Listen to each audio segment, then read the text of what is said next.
Молкот Македонската академија на науките и уметностите од почетокот на пандемијата па до сега, ниту председателот на МАНУ Љупчо Коцарев, ниту неговиот заменик, ниту пак некој од членовите, никој од почетокот на кризата не чувме да каже ниту збор, иако тие како академици до сега требаше да изнеса стратешки медицински и здравствени предлози.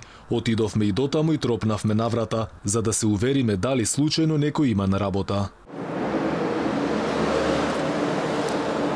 Освен тоа што е во физички карантин, секако од оправдани причини, Македонската академија на науките и уметностите посе изгледа дека и во интелектуален карантин.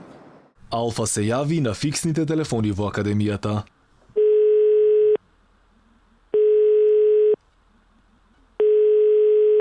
И после подолго звонење се јави еден од чуварите кој ни кажа дека во просториите немало никој, и тоа не само денеска, туку и во изминативе денови. Ги побаравме Живко Попов, Газанфер Бајрами, Абдулменав Реджепи и уште неколку членови на МАНУ, но никој не беше достапен за коментар. Ниту поранешниот председател на МАНУ Таки Фити не беше достапен на неговиот приватен мобилен телефон.